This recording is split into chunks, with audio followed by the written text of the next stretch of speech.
Okay, so when you're on a long-term assignment, maybe weeks or months, in a major global city, Yeah. your accommodation, it's more than just a place to crash, isn't it? Oh, absolutely. It becomes your base of operations, your office, your sanctuary, and frankly, the standard hotel room just doesn't cut it for that length of time. Right. The limitations are pretty clear, Yeah. especially for, you know, corporate relocation folks trying to ensure productivity. Exactly. We're seeing a real shift in demand from executive travelers. They need something more sustainable. Which brings us to today's deep dive. We're looking at a big player shaping this new standard Ascott, the Singapore-based hospitality group. That's right. They've just launched a major new luxury service residence in Hong Kong, and it really gives us a blueprint for this evolved home away from home concept. So our mission today is to unpack what they're doing there. We've got the details, the apartment sizes, the amenities, location. And crucially, the bigger picture. Ascot's global scale, their expansion plans. This isn't just about one building. It's a look at a wider strategy. Okay, let's get into the specifics of this Hong Kong property first. Sounds good. So first off, location. It's right there in the Hong Kong business district. Can't get more central, really. Prime location, absolutely essential for this kind of traveler. And it's a significant property, 110 serviced apartments. Yeah, 110 units. And what struck me is the range of sizes. It's not one size fits all. That's key for extended stays, isn't it? Needs Mhm. vary. You've got units from a pretty compact 30 square meters Okay. all the way up to 75 square meters. That's quite So spacious. 30 square meters, maybe for a solo traveler needing a solid managed base. Exactly. Efficient, luxurious, but focused.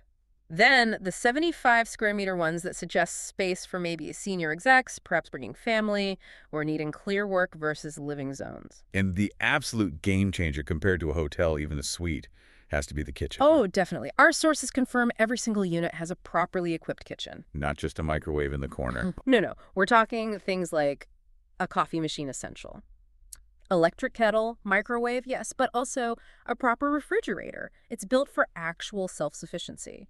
Which fundamentally shifts the experience. You can actually prepare proper meals. It does. And think about it from the corporate side, too. It supports wellness employees aren't forced into restaurant meals constantly, which helps avoid burnout, frankly. Good point. Less reliance on expense accounts for every single meal. Exactly. It offers better cost control for the company, more predictability, and gives the traveler choice and, well, a bit more normalcy. It's about supporting performance long term. Yeah, performance infrastructure, not just luxury fluff. Okay.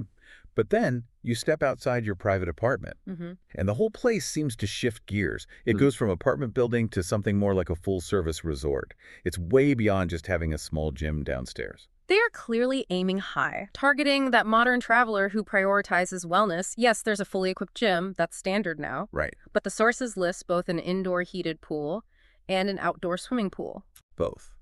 Indoor and outdoor. plus a jacuzzi and a sauna room. That's a serious investment in amenities. It definitely blurs the lines with luxury hospitality.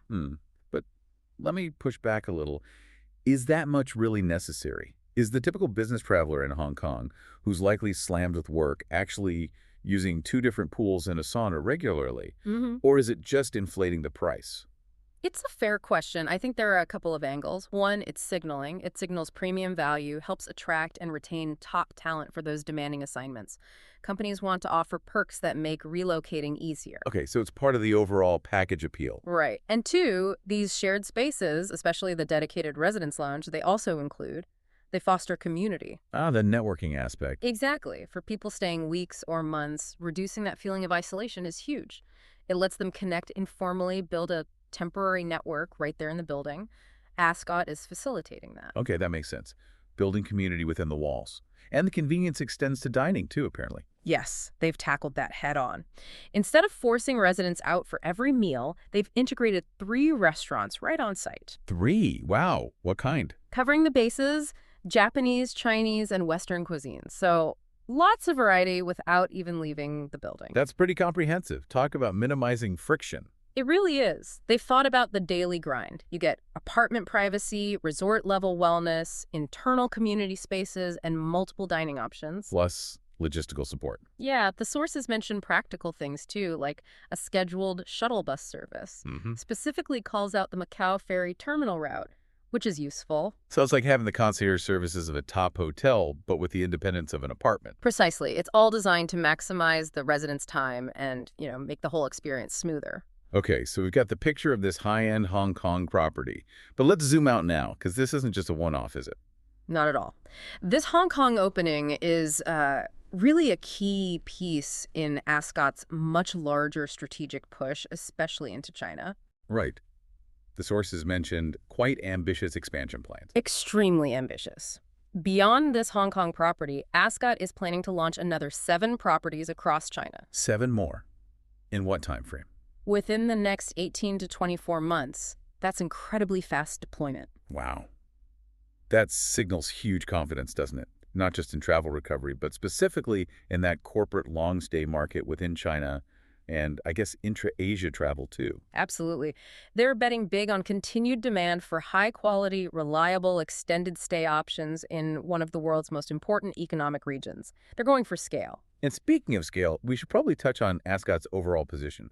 The sources call them the world's largest. What was the exact phrase? World's largest international serviced residence owner-operator. Owner-operator. What does that distinction really mean for the customer or the corporation booking these stays? It's actually critical. Owner-operator means they generally control the whole process, from the building design and standards to the service delivery, the staff training, the type of coffee machine in the kitchen. So consistency. Exactly. Standardization across their entire portfolio.